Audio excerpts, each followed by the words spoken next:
Hey, welcome to another edition of our Lion Fight Zoom chats. Justin Kwan at the controls as usual, and happy to be joined on this edition by a guy who's been around for a long time, but we're excited about something new coming for him, Shaun Shubert. How you doing, Shaun? Hey, what's up, Scott? Hey, man. So it's been a while, but you were the original, you were the OG of Lion Fight Amateur Champions. Got to be about, man, it feels like about 4 or 5 years ago. I don't know if Hey, it's been we're quite getting up. that long, but Yep, we're yeah. getting there, man. Absolutely. Yeah, And I remember undoubtedly the best amateur fight we've ever had in Lion Fight was your title fight. You came out on top of that fight. And now with Lion Fight right around the corner, Lion Fight 69 coming up in Boston on August 27th, you are going to make your, not necessarily a pro debut, but your first pro bout with Lion Fight. So how exciting is it for you to go from the amateur ranks as Lion Fight champion to a new pro under the Lion Fight banner? I mean it's obviously exciting whenever you're making the step to the next level. So to be able to do that with the largest promotion of Muay Thai probably in the planet, I mean definitely in the top run-ins for all over the globe. Guys are traveling to Scotland, Italy, just left there, coming to Boston, and I'm super stoked to be fighting right in the heart of Boston, right across from Fenway Park. It's going to be a good time. I've gone to lots of rock shows at the House of Blues, and now I'm ready to kind of do some work for myself. So very exciting. For those of us who've never fought in the amateur ranks, why don't you can you tell us a little bit about what it's like to make that move from the amateurs to the pros? Was it nervous for you to go, okay, and this isn't your fault or your doing, but you had to fight with protective gear quite often in the amateur ranks. People don't really maybe realize that, but in certain jurisdictions you have to wear headgear, you have to wear shin guards, that kind of thing. But was there any nerves at all leaving all that protective equipment behind, or were you like, finally, let's get rid of this stuff? It's definitely a blessing and a curse. While you're in there, it's awesome because you have really nothing holding you back physically. You're able to see a lot more clearly with no headgear on, that type of stuff. You're allowed elbows, different knees to the head, different rule set. So you get to kind of open up and, be a little bit more free in that regard. But I'll tell you what, after the fights, your shins, your feet, your elbows, you're all banged up. It's like getting out of a car accident, so it's you definitely notice a huge difference when you're fighting with shin guards on and headgears and elbow pads and all that kind of stuff when you're done fighting without protective gear. Definitely big. Nervous, not really. I mean, you train for these kind of things. You're preparing in the gym. You're conditioning your body. So to make those kind of steps mentally, you're already prepared for it, or at least I think that I was. So Does it change your training aspects at all, like leaving that stuff behind and going into the pro ranks? Uh, does any technique change for you, or anything along those lines, going from amateur to pro?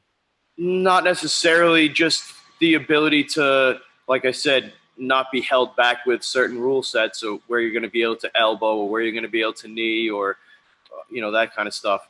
But for the most part, it's conditioning.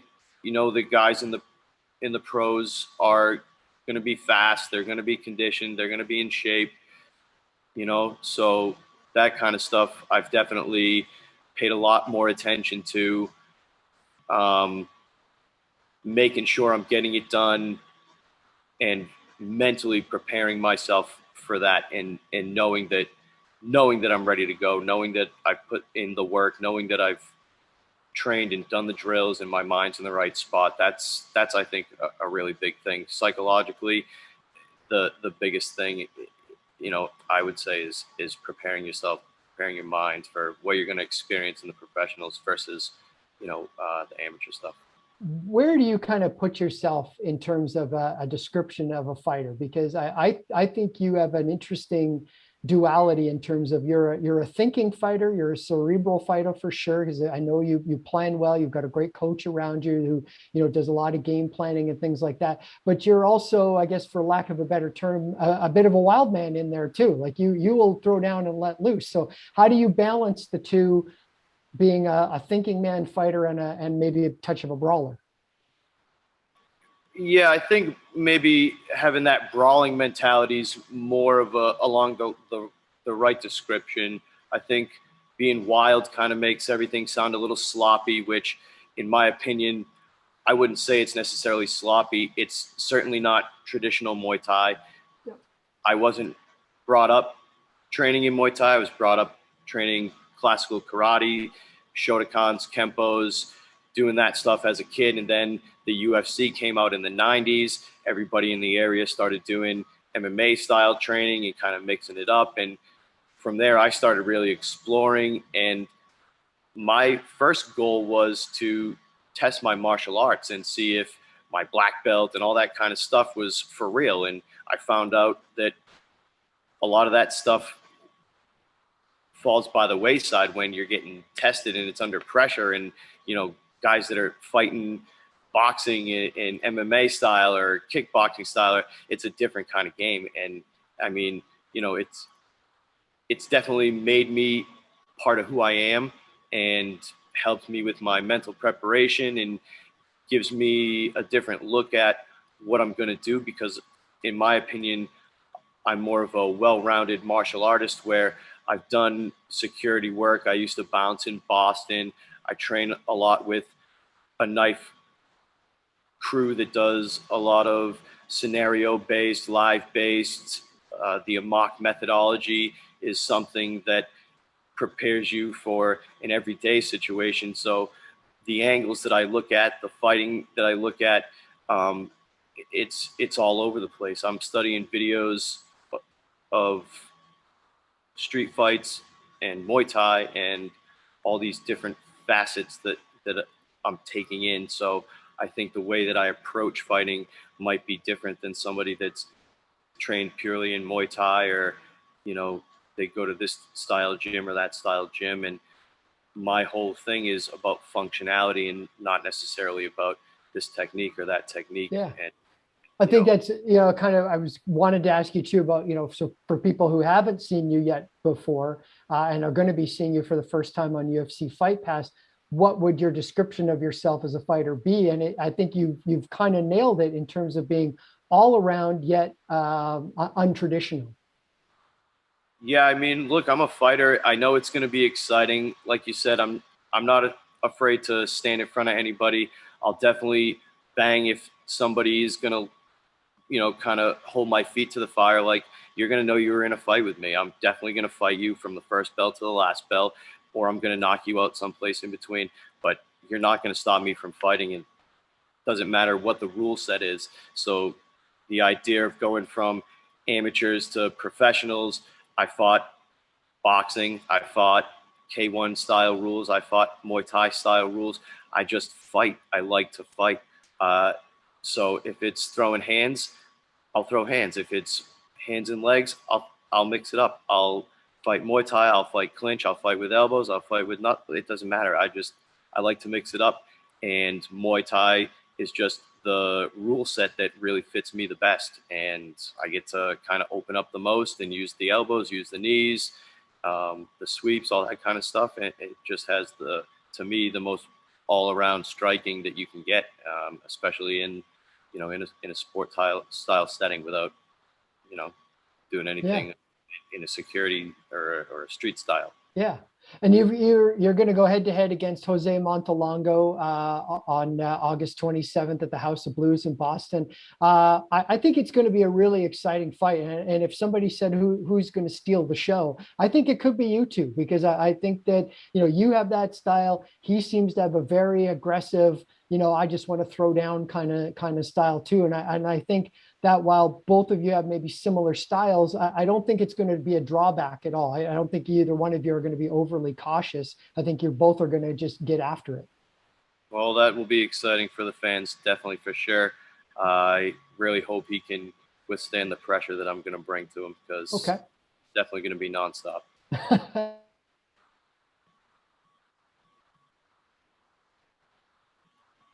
Seen concerts at House of Blues, fought obviously in Boston and the Boston area, New England a lot of times before. What's it going to be like for you to have that opportunity to step into the ring, fight for Lion Fight in the House of Blues in Boston on UFC Fight Pass? That's going to be a big moment for you.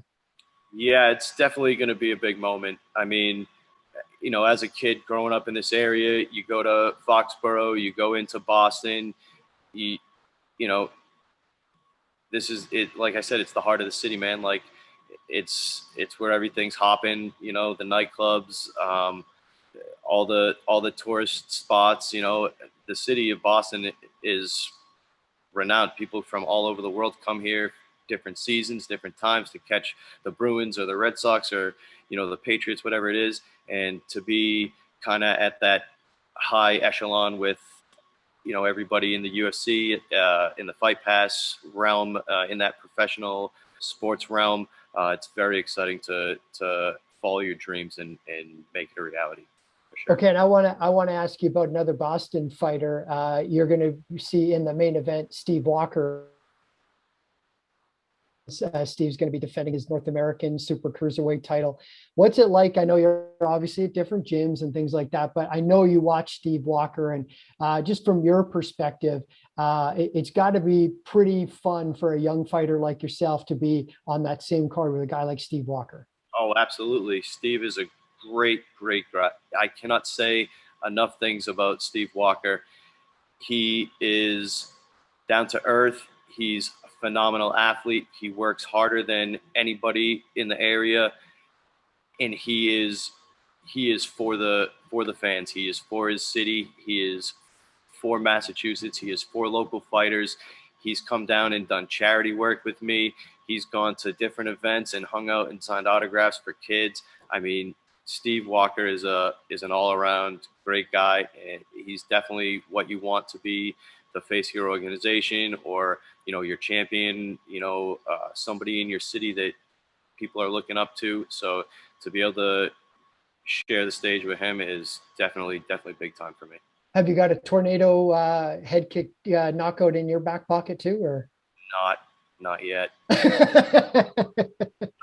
I think you got to have Steve's legs and everything to be able to manage something like that, right? I do have some young fighters that I'm training, and surprisingly, they've been working that kind of stuff on the bag. I got a young girl that just threw one in one of her last fights. It blew my mind, because you see the kids working this kind of stuff on the bag, in these local gyms, and the scene is blowing up, man. It's really cool to see all the young kids doing it.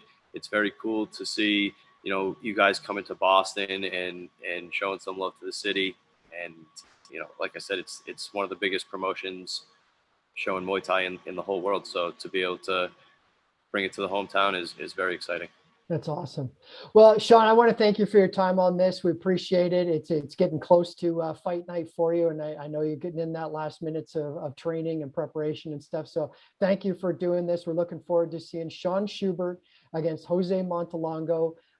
It is Lion Fight 69 coming up on August 27th from the House of Blues in Boston and live worldwide on UFC Fight Pass. There he is, Shaun Shubert. Thank you, everybody, and we'll see you again next time. Thank you.